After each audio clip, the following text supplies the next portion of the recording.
যমুনায় অনুষ্ঠিত উচ্চ পর্যায়ের এক গুরুত্বপূর্ণ বৈঠকে পে কমিশনের চূড়ান্ত রিপোর্ট আনুষ্ঠানিকভাবে জমা দেওয়া হয়েছে এবং একই সাথে সেই রিপোর্টের ভিত্তিতে গ্যাজেট প্রকাশ করা হয়েছে।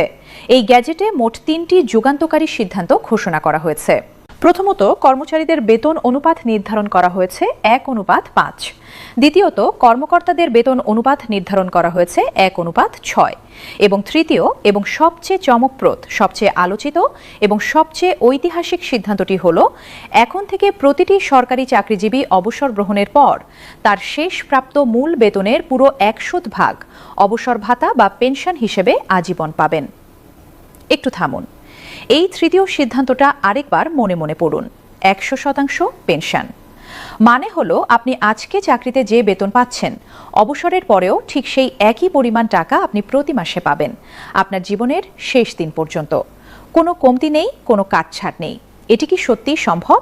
হ্যাঁ, আজ থেকে এটাই বাস্তবতা, এটাই এখন আইন এবং এটাই এখন আপনার অধিকার।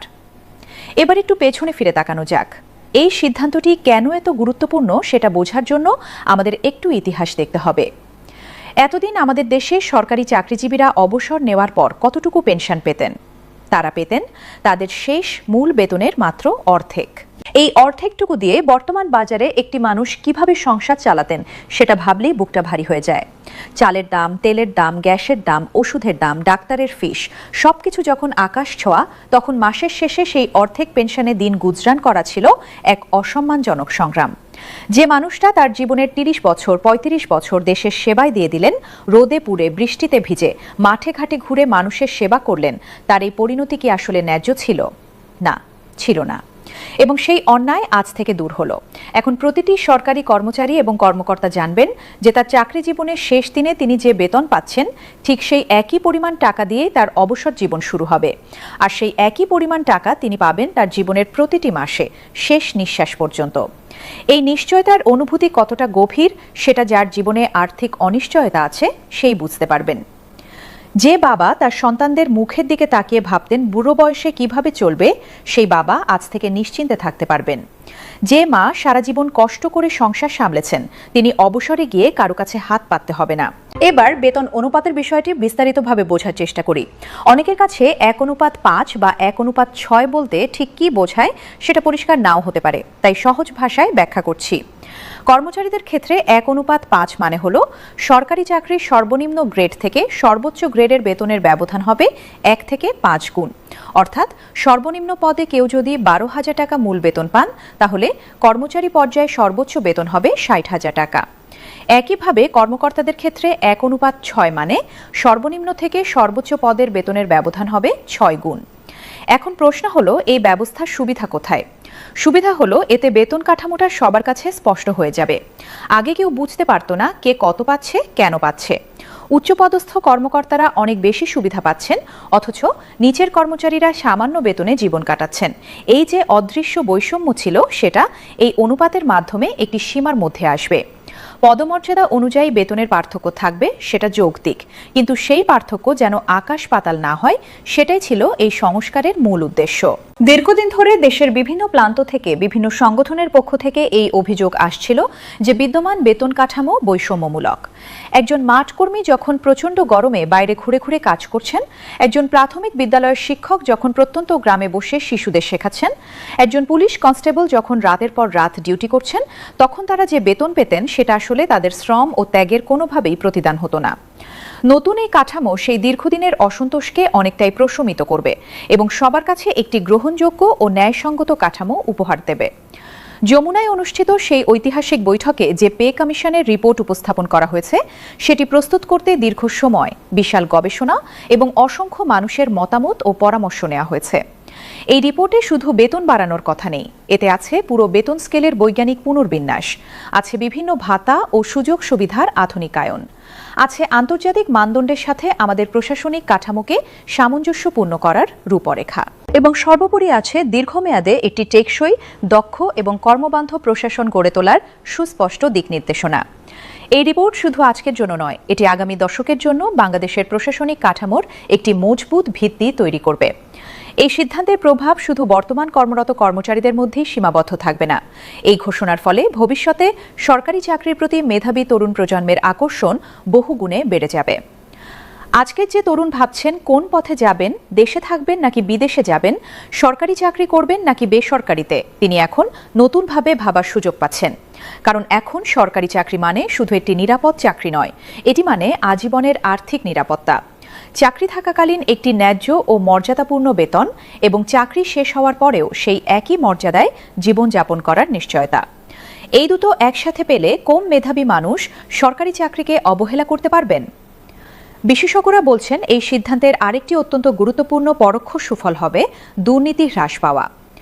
এটা শুনতে হয়তো সরল মনে হচ্ছে, কিন্তু এর পেছনে একটি গভীর মনস্তাত্ত্বিক সত্য আছে। একজন মানুষ যখন জানেন যে তার বর্তমান জীবন নিশ্চিত এবং তার ভবিষ্যৎ জীবনও নিশ্চিত, তখন তিনি ঝুঁকি নেওয়ার প্রবণতা অনেক কমিয়ে ফেলেন। অবৈধ পথে অতিরিক্ত আয়ের প্রলোভন তখন অনেকটাই ম্লান হয়ে যায়, কারণ যে মানুষের আর্থিক নিরাপত্তা পাকাপোক্ত, তার কাছে দুর্নীতির ঝুঁকি নেওয়াটা অনেক বেশি অনর্থক মনে হয়। তাই এই সিদ্ধান্ত পরোক্ষভাবে সরকারি সেবার মানোন্নয়নে এবং স্বচ্ছ প্রশাসন গড়ে তোলায়ও অবদান রাখবে। এই ঘোষণার বাস্তবায়ন নিয়ে এখন সবার মনে একটাই প্রশ্ন, কখন থেকে কার্যকর হবে এবং কিভাবে?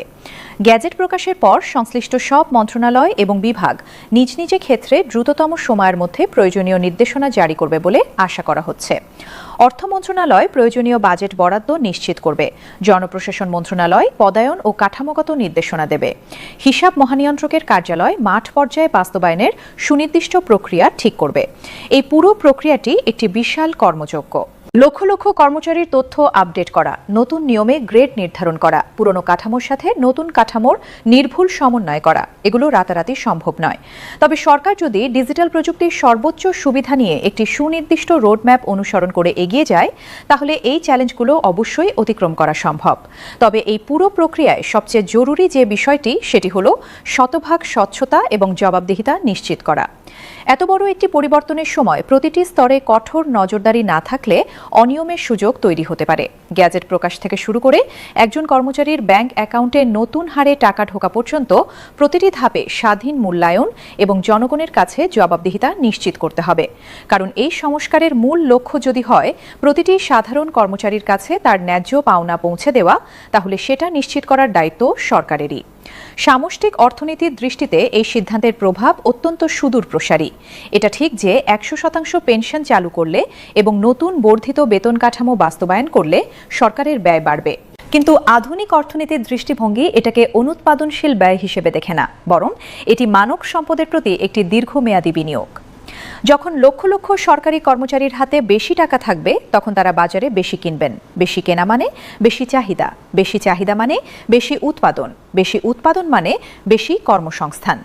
এই পুরো চক্রটি শেষ পর্যন্ত দেশের জিডিপিতে ইতিবাচক প্রভাব ফেলবে। তবে এর পাশাপাশি বাজার নিয়ন্ত্রণেও সরকারকে সমান মনোযোগ দিতে হবে, কারণ অসাধু ব্যবসায়ীরা যাতে বেতন বৃদ্ধির সুযোগে জিনিসপত্রের দাম বাড়িয়ে সাধারণ মানুষের সুফল নষ্ট করে দিতে না পারে, সেটা নিশ্চিত করা অত্যন্ত জরুরি। এই ঘোষণার সামাজিক প্রভাব সম্পর্কে একটু আলাদাভাবে বলা দরকার। আমাদের সমাজে বহু বছর ধরে একটি কষ্টের চিত্র দেখা যেত। অবসরপ্রাপ্ত বৃদ্ধ কর্মচারী যিনি সারা জীবন দেশের সেবা করলেন, শেষ বয়সে সামান্য পেনশনে সংসার চালাতে গিয়ে সন্তানের কাছে হাত পাততেন। এই দৃশ্য শুধু অর্থনৈতিকভাবে কষ্টের ছিল না, এটি মানসিকভাবেও অত্যন্ত যন্ত্রণাদায়ক ছিল। একজন মানুষ যখন সারা জীবন নিজে কাজ করে সংসার চালিয়েছেন, সন্তানদের মানুষ করেছেন, তখন বার্ধক্যে সেই সন্তানের কাছে হাত পেতে থাকার গ্লানি কতটা গভীর সেটা অনুভব না করলে বোঝা যায় না। কিন্তু এই 100% পেনশনের মাধ্যমে সেই গ্লানির অবসান হচ্ছে। এখন একজন অবসরপ্রাপ্ত কর্মচারী মাথা উঁচু করে বলতে পারবেন যে তার নিজের একটি নির্ভরযোগ্য, সম্মানজনক এবং স্থায়ী আয় আছে। সন্তানের উপর নির্ভর না করেও তিনি তার প্রাপ্য সম্মান ও মর্যাদার সাথে বাকি জীবনটুকু কাটাতে পারবেন।